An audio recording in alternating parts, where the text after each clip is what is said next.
Really thrilled to be here this morning to chat about AI. We're going to try to go beyond the buzzword and talk a little bit about its influence on entrepreneurial ecosystem building. I'm Sherrod Davis. I'm one of the co-founders and the CEO at EcoMap Technologies.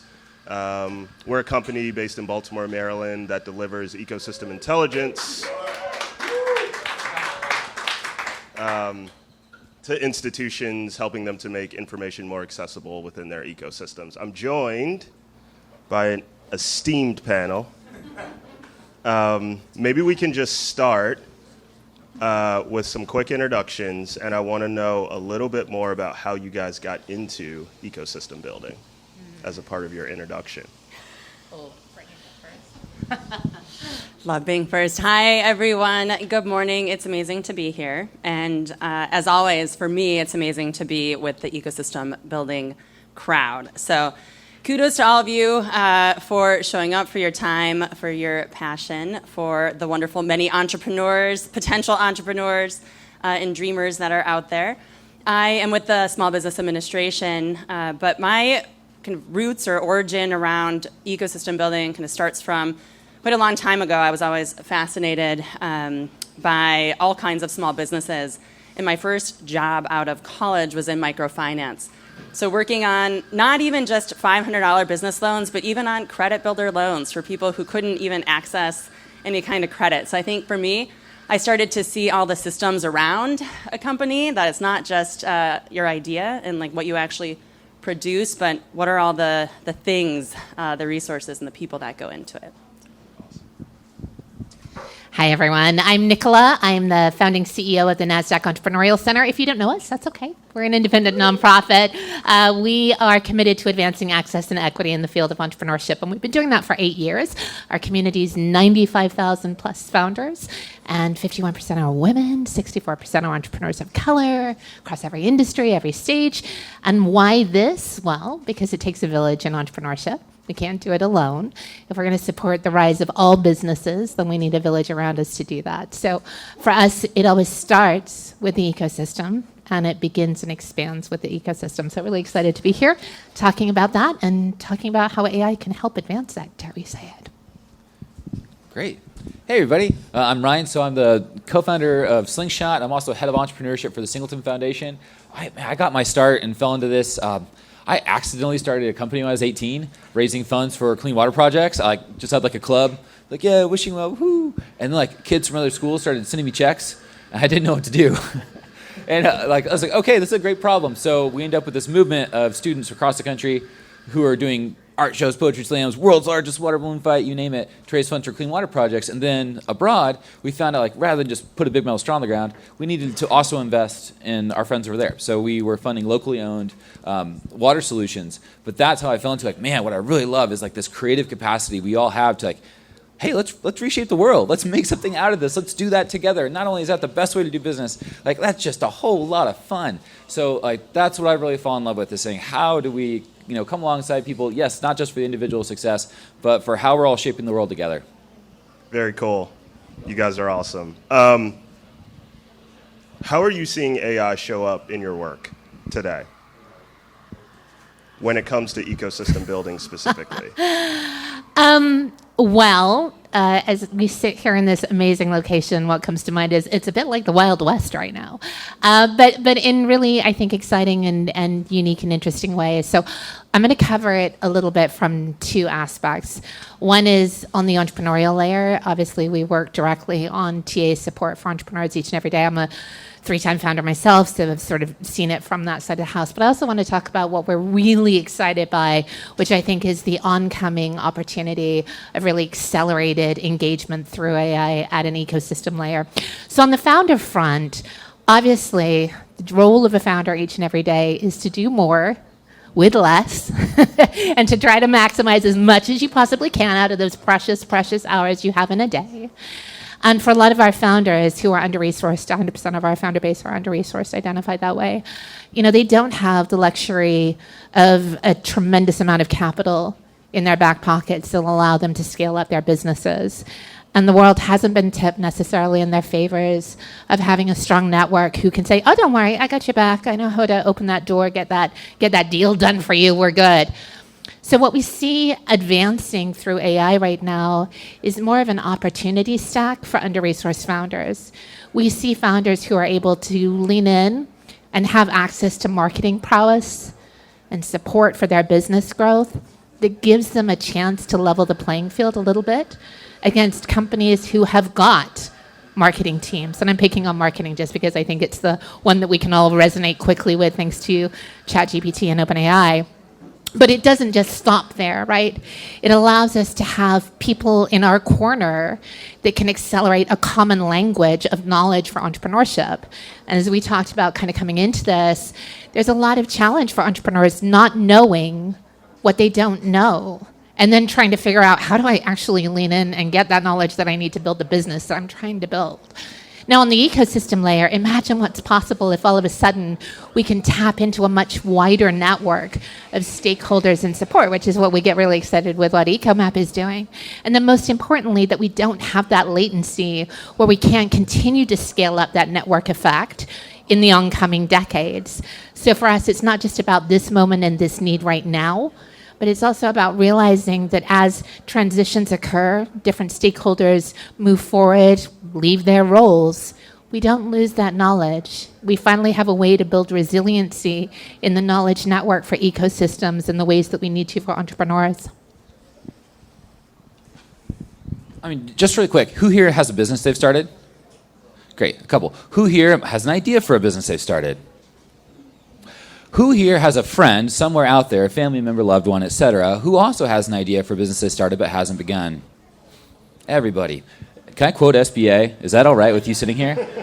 I'm going to quote SBA, folks. All right, so SBA is going to look at about 60% of the U.S. population. People, when they're asked, say, hey, I've got an idea for a business. Oh, my gosh, that's one thing, this bakery, this salon, this dog walking company, whatever. I'd love to do this. And about 40-ish%, 41, I think, is a stat, say that they would leave their job in 6 months if they had a way to do it. But as we all know, less than 2% of people in their lifetimes actually will. And so we have a lot of people who are very entrepreneurial, have these great ideas, but I think the complexity has exponentially increased. The access to capital, the regulation, there's become more and more barriers. The promise of AI is to say, what are all those 1,000 things that people now have to do in the first 90 days of business? If you're looking at where's the failure rate of new business, or why did people not even start, is they self-select out. Think about it. We all have that idea, and we think oh yeah, I'd love to do that. Ooh, but I don't do graphic design, or I don't do Shark Tank, or I don't. And there's that cultural narrative and zeitgeist. And I think part of the promise of AI is we can generate the artifacts. We can get you the assessment. And now we can, thanks to EcoMaps, we can connect you to the right people and resources. But that's what we're after. So my company, Slingshot, real quick, I didn't say this. Slingshot is an AI-powered business building app that we've been developing for about 2 years now. So basically, our job is to come and say, hey, we can help you get your idea, turn it into a plan, and then help you generate all those XYZ things. We're the 0 to 1 that would prime you to be able to use something like EcoMaps and go out there and then be connected and take the next steps and be successful. But yeah, so all of us have somebody we know who wishes they could do this, who wishes we could contribute, and our world would be better for it if they did. So now it's figuring out what mechanisms, what instruments are out there to allow people to create. And that's what we need to figure out.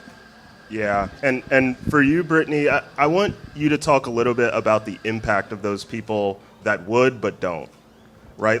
Either economically, societally, how does that show up in your work, and why do you think it's important that we give those people the tools to get going? Sure.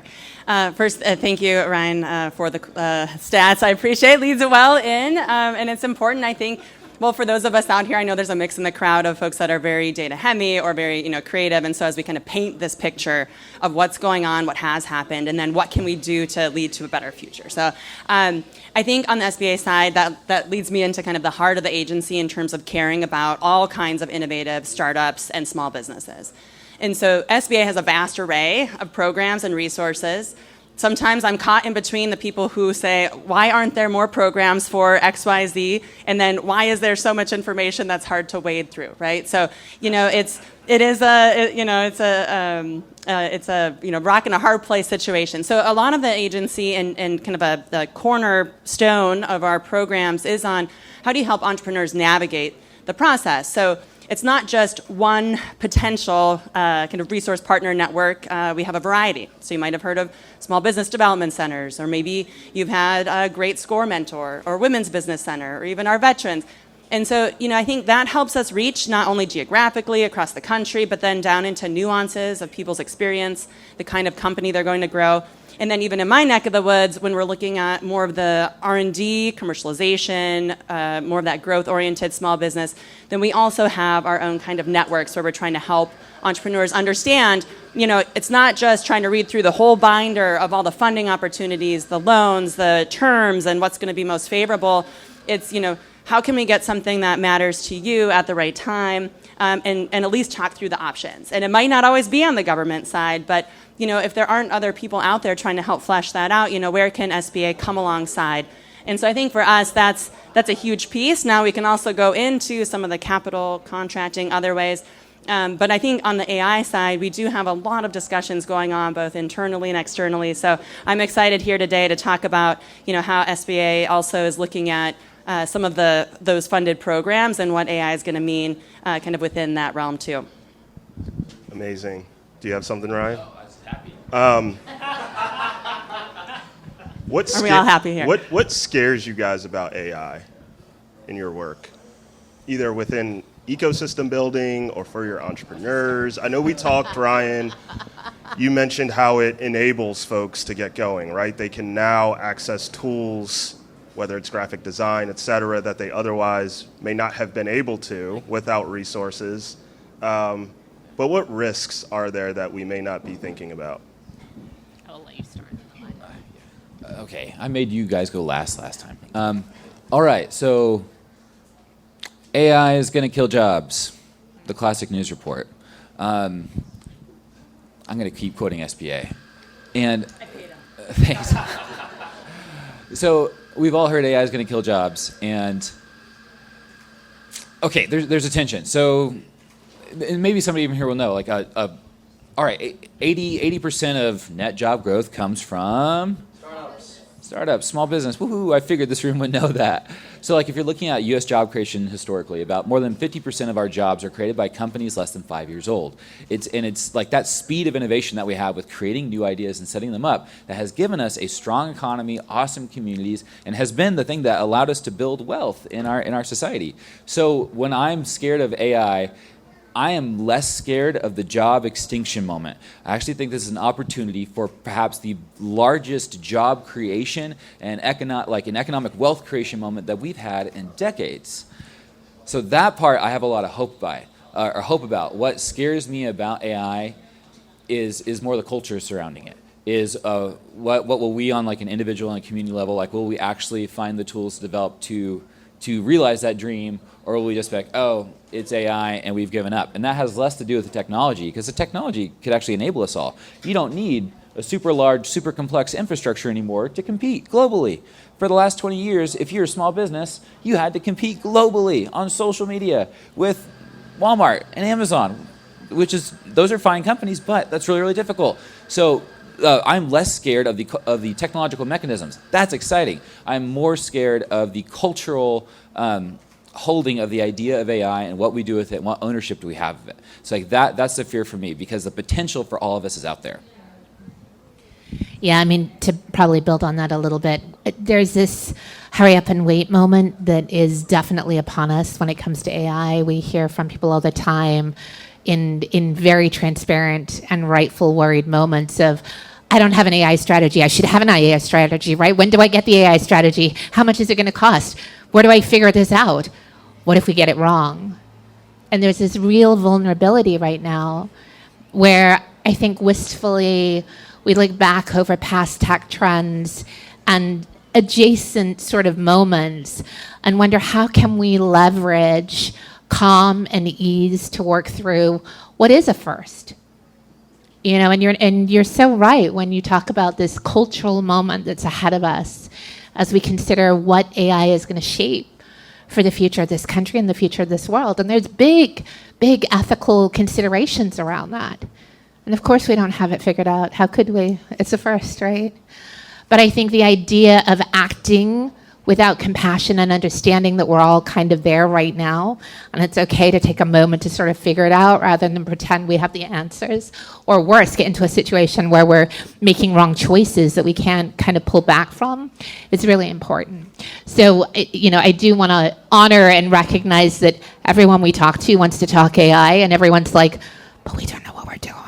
And we're like, yeah, neither do we. It's okay, right? Like, I think having more honest moments amongst people that can share what is truly emerging for them and the compelling need for why this matters and who it matters for. And that's the common ground from which I think we all stand for. We want technology to be an equalizer. We want it to open up more opportunities for entrepreneurial equity and access across this land and across our world. And so if we start from there and find that as a shared value, then the other things we can work through. Okay, I'm curious. Has anyone here heard of the executive order on the safe and trustworthy kind of use and development of AI? Oh, good. This is good. Well, you are here for the panel, so I think we have that shared interest. It's a long document, and actually a fun fact, if you don't want to read through the whole thing, I know there's some wonky folks here. If you've never heard of the Congressional Research Service, CRS, they kind of break down a lot of things for Congress, for the Congress members. So it's not like plain language, but it really does help put things in perspective. So they actually even they covered that EO and they broke it down. And on the first page, it says the government's cared about a lot of things. It's worried about, AI in our general world, right? In terms of bias, civil rights, workforce, a whole slew of things. And it directs all of these agencies to either research or, try to figure out, like, how can we, either create better government standards, as many of you might be watching, but also a whole host of other things that you might not think about, like your privacy concerns and the way that the government interacts with different kinds of services and programs. So on the SBA side, I'll say SBA and then myself in particular, I think we are very concerned about, I'll break it down to two sides. One is on any kind of small business, right, that's trying to use AI just to grow as just like another part of living in the world at this moment right now. And I think my colleagues have alluded to this as well.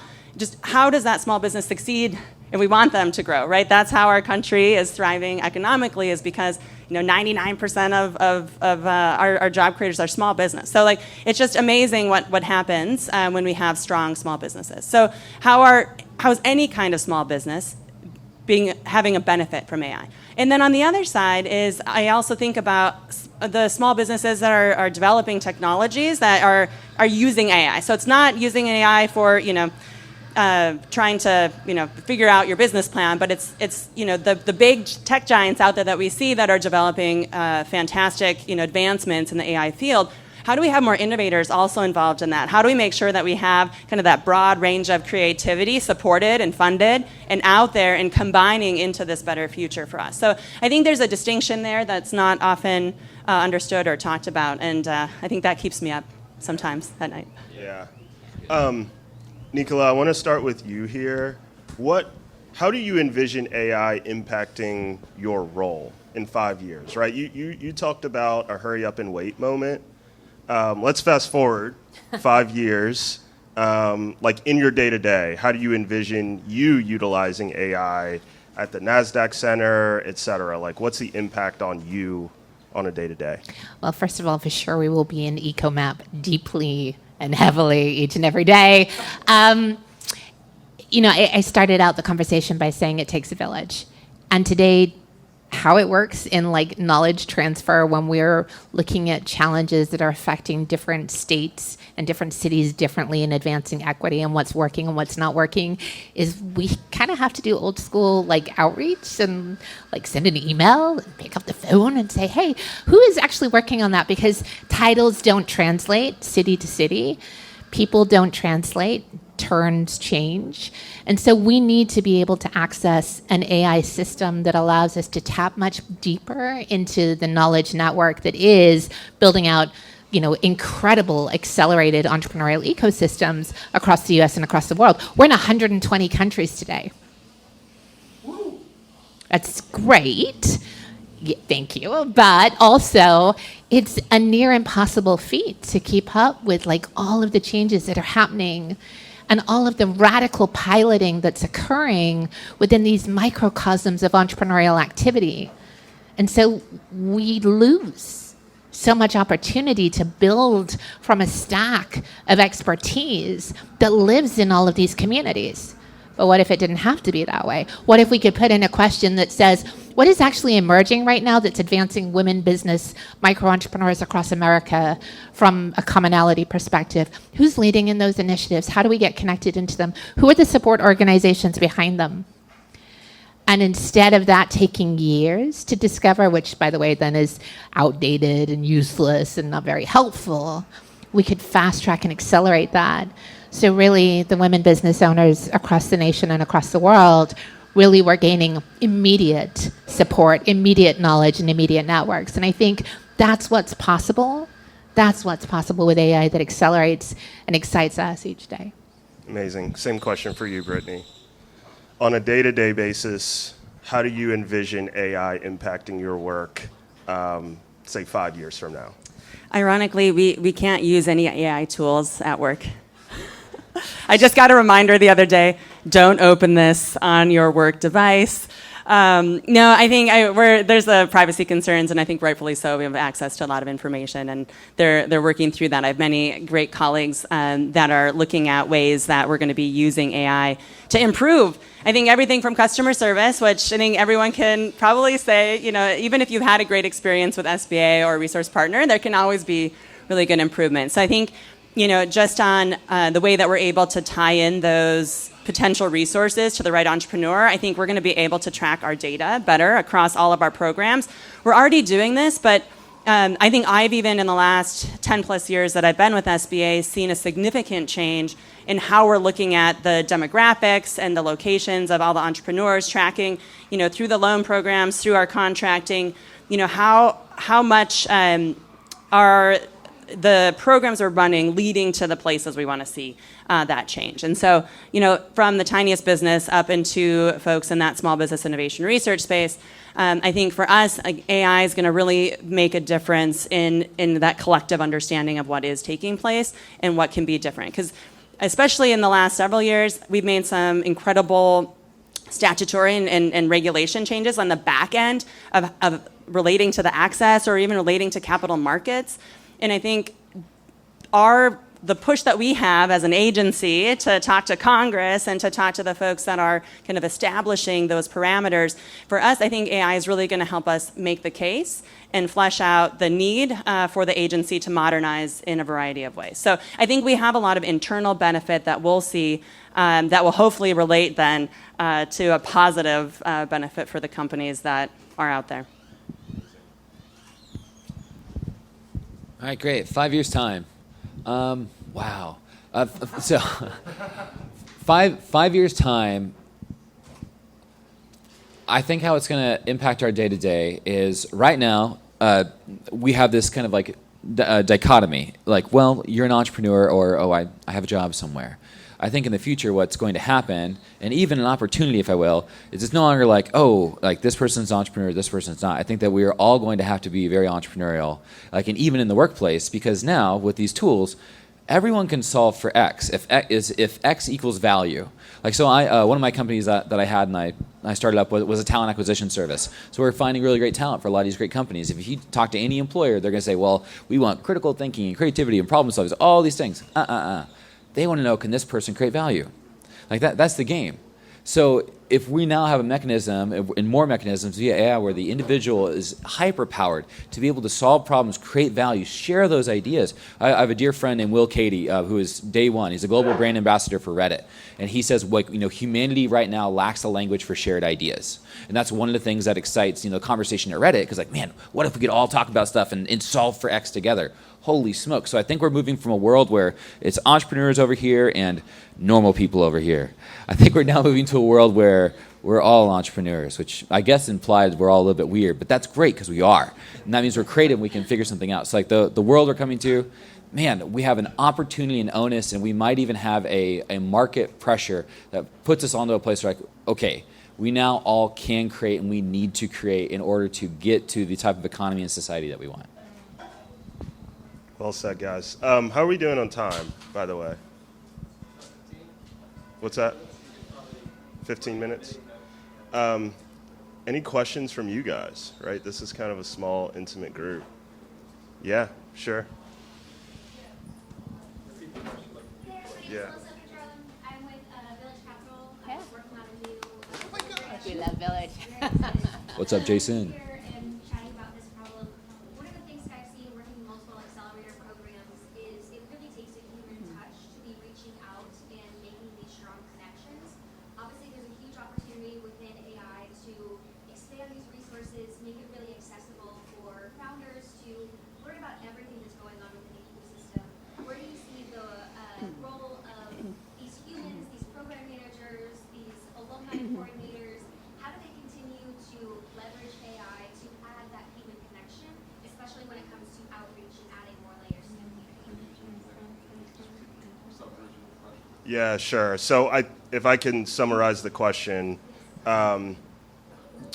what role are humans going to play in outreach, in building relationships, in a compelling way so that we don't miss that, right? Like, that's really important. I think Yeah, that's his. Sorry, I was so excited.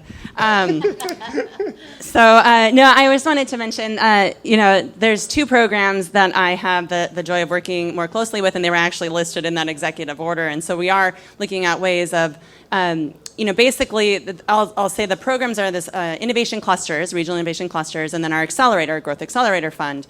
And so we are working with 100 plus organizations around the country, and I think many of them actually are already working in AI. So we've been tracking this, and this year in particular, we just closed our Growth Accelerator Fund competition. It was amazing. Had a very high number of folks that were trying to use AI to complement that human element. So I think for me, at least in the narratives I was seeing was, we want to have that bespoke touch. We want to be making sure we understand all of the nuances of what's going on in our area, from the economic conditions to the people. Because there's a lot of things that appear on paper, and I think we can probably all, it's like you read whatever profile of your place, whether your place is like a city or your state or your larger region, and I think all of us would say, sometimes it doesn't always mean that, right? That's not what we see or feel. And maybe not all the entrepreneurs have that experience. So what I've seen in whether it's on a deep innovation specific or it's on an accelerator program, I see them saying, look, we still need people to interpret this because it's information and data. So we need that person to interpret. But we are using now AI to either help streamline. We're getting out. We're finding the people that we didn't know, that we hadn't run across yet. So to me, that's incredible because it's like there's still people out there, right, that are not hearing it. And then they're also helping even on that tech side. So, we have a regional innovation cluster in the Midwest that's a pharmaceutical. And they have this whole AI subcomponent where they're helping these companies that are in that medical area be able to, accelerate the development of their technology to reach their connections. And so, for me, it's like fun all around to see. But it's really hard for us to get some of those stories out, at least in a relatable sense. You want to take it next, or you want me to? I was just going to add, because this is kind of what we do at EcoMap, right?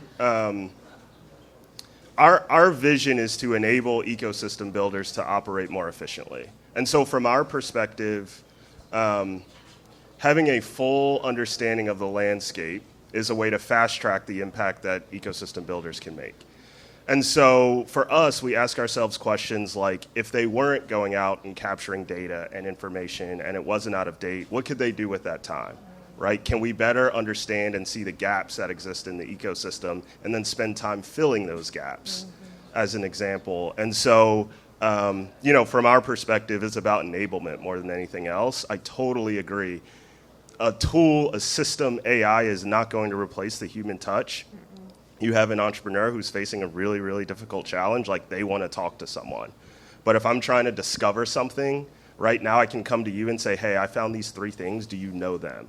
As opposed to can you help introduce me to these 3 things? So I think it's about wayfinding and discovery as a mechanism by which to save time and ultimately drive bigger impact across ecosystems. Yeah, I love that. And I'm going to double click on that time element. So as a 501c3 CEO ED, every day of the week when I have a spare hour, it's about how do we find fundraising opportunities that can advance the impact for all the humans that we're trying to improve and support. And I think what you're talking about is finding a new alliance of potential collaborators to come together in support of joint grant opportunities or accelerated impact. And that just allows us all to rise better together and hopefully find more support, more synergies with new funders coming together. Sorry to use that overused synergy word. You can use it. We'll allow it here. It's an ecosystem talk. It is. Yeah, it's right. The buzzword's the end. You got beyond it. To speak to that human point, I think one of the interesting things with technology is that we think like, oh, because we have an increase in scale, therefore we have a decrease in quality. AI, we now have the potential to have an increase in scale exponentially of who can create and who can build like viably. But we also now have the opportunity to have an increase in quality of the ideas that they create and their ability to communicate it. So there's an old quote of like the chief problem with communication is the belief that it happened. We had a pilot program with the Mobile Innovation Lab. So they have the mayor working with them. They send out an email to the entire town of Mobile. Who has an idea? We got this lab. It has funding. We're here to support you, whether you're a dog walking company or a tech startup. So they have to field, no matter what those ideas are, from anyone in the community who walks in the door. They need to understand what they're saying. That person also needs to get value out of the interaction, and they need to understand what they're saying so they can communicate it. And then that way, because now that we have an idea of like, okay, so this is what you're saying. This is the plan. This is the value. You see it. I see it. We all understand it. Now I can help you. And so that's part of the potential of AI is like we can do that at scale. So like right now, our whole economy, I would say our zeitgeist in entrepreneurship is Shark Tank.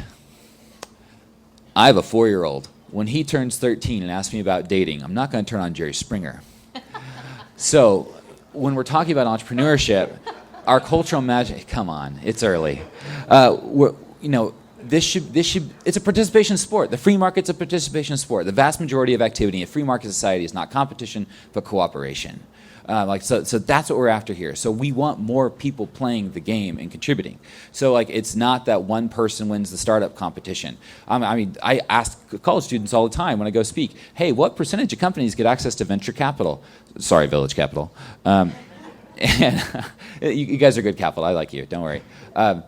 So it's 0.05%. And of those, 120 pan out. It's not bad. It's great. It's a wonderful mechanism to have in an ecosystem. But there's the other 99.95%. And how do we all play the world together? We can have an increase in scale and an increase in quality, in quality and an increase in understanding that allows us to better serve the needs and connect the dots and have people be like, oh, it's not just this idea, but this is the right idea. This is the right idea for us, and now we can help each other get there. Totally. Yeah. Other questions? Yes, you. Hi. Hi. Hi. Hi.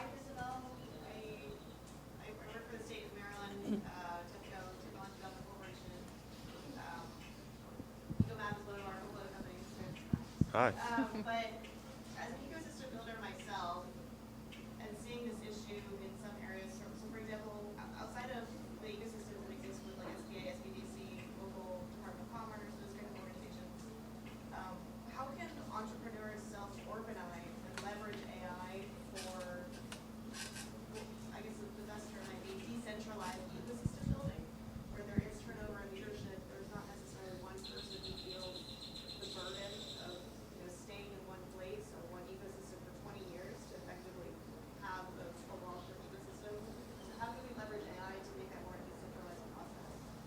Yeah. So just to summarize, how can we leverage AI to make ecosystems more sustainable in a decentralized fashion, right? When there's turnover within the ecosystem, et cetera. I don't know, Brittany, you looked across multiple ecosystems. What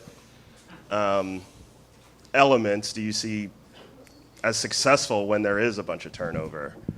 Actually, I was looking at Eric and John here in the front and thinking about the collective knowledge Eric has in New Mexico and beyond, John in North Dakota and beyond. And I was just thinking about how AI could kind of tap in a sense of how do you understand all of the things that have happened. So I've worked on a local level as well, and you start to see there's so many different human elements to what happens in an ecosystem. So you have the people that do that connecting on a small level, large level. You have the organizations, the programs that sometimes come and go, especially when you're looking on a state level. Then you add on the federal level, and then you might have some foundations that pop in. I mean, there's a lot of things that happen. And so when I think about some of the history piece. It's not the need to dwell completely, but how do you start to put together that picture of an ecosystem, and what were the successful elements, and what do you want to dig into, and then also what do you want to stay away from? What were the bad things, the toxic things, or the things that you don't want to repeat? And so I don't have an answer for you on the AI side, but I do see a need, and potentially we could use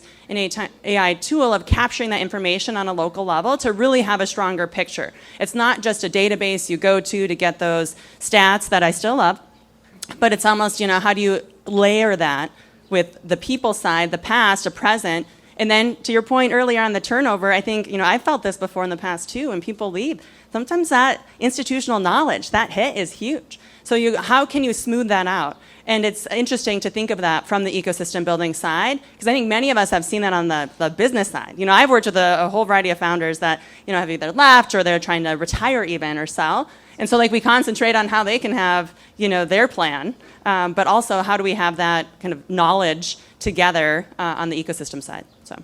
Yeah, and I think from our perspective at EcoMap, when we think about ecosystem intelligence, right, that's one of the problems that we want to solve for folks, is having a source of truth so that everyone within the ecosystem can be reading from the same sheet of music.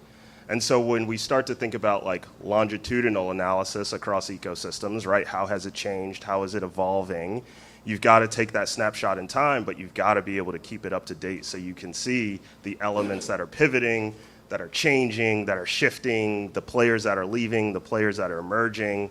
And I also think that gives us an opportunity to actually look across multiple ecosystems to see what's working in Mobile, Alabama, or what's working in Maryland, and being able to share some of that analysis across ecosystems, I think is something where we can fast track some of the learning and really drive towards some more compelling outcomes. I was just going to say, stay tuned. I guess we'll have more to share next year, because one of the great things that we have an opportunity to work with you on EcoMap this year is really working across 7 different states that are performing very highly right now in advancing equity in venture-backed and venture-aspiring founders. So we're going to be connecting city planners together, and we're going to be connecting different layers together in support of creating a longitudinal knowledge bank that not just those 7 states, but hopefully every single state, hopefully international, can start to lean in and go, wow, those were the micro changes that actually accelerated outcomes for under-resourced and underrepresented founders. This is amazing. We want to connect to that individual or their incoming person that has taken over from that role, because obviously, to your point, churn is inevitable. It's inevitable in every industry. Government's no different. So how can we create more through lines? In entrepreneurship, we have a mentor bank at the center where we've learned that the fastest path for learning occurs when you can connect entrepreneurs together at about an 18-month timeline. So if you're a founder and you're trying to grow in a similar trajectory, the best velocity for creating that change comes when you match at the 18-month mark. I don't know that today. We don't know that today for creating velocity outcomes that drive efficiencies and effect in different places and spaces. But hopefully, as a result of this technology and more that's emerging in AI, we're going to be able to answer that question, and not just because it's an interesting research question, but because it's actually going to create meaningful impact in our world. Yeah.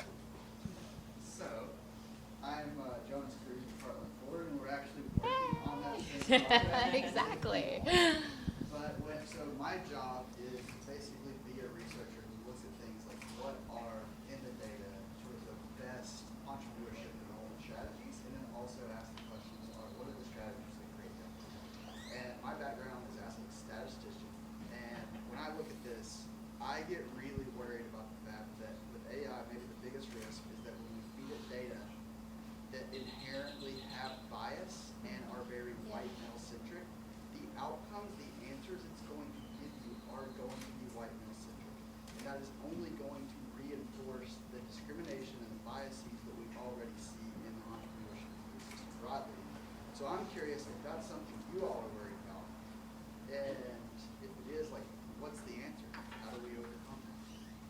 So how do we overcome bias from AI tools when the data typically that we're feeding it is based from a male, white-centric perspective? Is that fair? Ryan?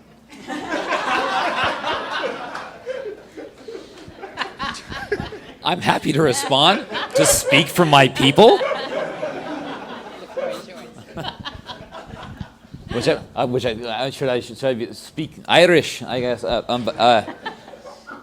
No, you're right. Let's talk data sets. Yeah. Let's talk data sets and creation, and also let's talk the economy. I'm going to quote Milton Friedman. God help me. I loved what Milton Friedman said when people are like, oh, okay, hey, you're in the office now. You guys are in control. So now next thing we need to do is vote all the Democrats out, right? And he's like, no, that's not the plan. He's like, wait, but we don't like them and we don't agree with them. Let's get them out of here. He's like, no, don't do that. He's like, what we need to do is we need to make the right decision so valuable that bad people do the right thing. And so I'm going to extrapolate that with our data set. We have a lot of really, really valuable data. You're right. We should be careful stewards with how we use that data and how we apply it. But I think a lot of us up here are coming from a background of economic development work. And one thing that I've absolutely learned, especially in a free market system, is that when you replace the rungs in the bottom of the ladder that we're missing, it helps the people at the bottom the most. And so my concern globally isn't just necessarily how do we even begin to pick out the nuance of deciding what a certain cultural demographic means in a data set, and I'm much more about saying that how do we use the overwhelming let's all create value together and let's make a system that creates value that is a resonant idea globally, no matter which ecosystem we drop it into, that will say, hey, this will help you and this will help you succeed. Because then we'll begin to generate, we could say, a cleaner, better data set. So for me, I'm going to look at that and I'm going to say, that's an excellent exploratory question, but I'm going to be much more like Andy Crouch, his book Culture Making. Culture isn't this static idea or this thing that is, this is your culture, this is my culture. And I'm going to look at Andy Crouch at this wonderful thing is culture is the sum of what we're all making of the world together. Animals use tools, animals communicate, they have emotions, they dream, all sorts of stuff. We shape worlds. We're creative. That's really special. And when we do that together, we're making culture. So my heart on that is to be like, man, I want to leapfrog it. I want to say, how do we get to where we have the thing that'll be like, oh yeah, that used to be a problem, but now there's this. Now we have a better thing. So I'm going to go for how do we find resonant value that goes across? A tool is going to replace a job. An instrument, if you put it in somebody's hands, is going to change the way they relate to the world. It's going to allow them to be more creative, not less, have more agency, not less. So I'm looking at let's make instruments, let's replace the rungs of the ladder, let's get to value. And not to say let's not be careful stewards of data, but for me it's what is the overwhelming value that will allow us to leverage for the good? And I'll just add in the glass half full approach, obviously, as you know, Jonas. I think what's exciting to us is that you can finally bring together these tiny, small data sets that could never have stood in the world by themselves because they are relatively small. Because when we talk about venture-backed minority founders, it's not exactly a large number. But if we can start understanding the common elements in these smaller data sets and aggregate the intelligence together, all of a sudden, siloed environments start to have meaningful weight in the world and become data that cannot be ignored anymore. At least that's our glass half full approach. Yes. Thank you very much. Hi, my name is Thomas Kösters. I'm the CEO of Deep Ecosystems, and I think I came to the right place. People say ecosystem all the time. That's fantastic. So what we do is we are a collective of ecosystem leaders globally from Japan to Chile, and also in the US now we have the first projects. So we're excited to see that this is a big topic here as well. My question to you would be, we are accelerating ecosystem projects by entrepreneurs. We say entrepreneurs should lead the ecosystem, and we want to help them, give them the tools, the know-how, etc., give them a program to see how they can contribute. So what I would really love to hear from you is, what are the initiatives that you would like to see more that entrepreneurs take up to improve their ecosystem? What fields are you interested in? That's a really interesting question. How would we facilitate entrepreneurs to take more of a leadership role in ecosystem building? I'll just This is a great question. I'll give one example of the program I mentioned earlier, this Growth Accelerator competition. It's actually a prize competition. So for those who know, government dollars, there's, contracts and there's grants, cooperative agreements, and then prizes. And prizes that for me are really fun because they're very easy, both for the applicant and then even on our side. We just do like a wire transfer. It's just like that's the craziest thing that you can see. And anyways, we've run this program at SBA since 2014, and it's changed over time in this kind of iterated, which is great, alongside all of the groups that we were supporting. And basically, what happened a few years ago was a change in structure. We did some experimentation along the way of, how are these accelerators, incubators, or like programs, we were not strict in the definition by any means, focused on the inclusive ecosystem. And what were the things that we were seeing really helpful in the connectivity? Through it was very apparent, not just amongst organizations, but with the entrepreneurs.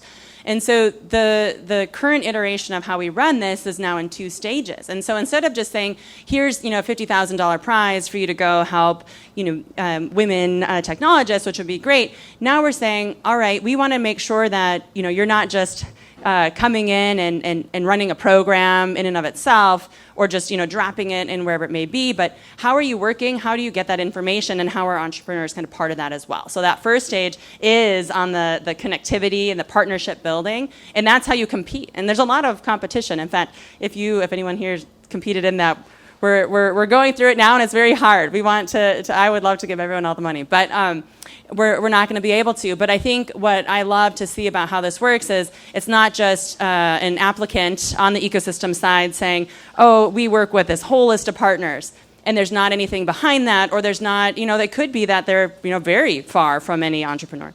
And so we're really trying to have some accountability built into that process. And I think for us, it's been great to see so that we can be a supporter of kind of the authentic interactions in the ecosystem.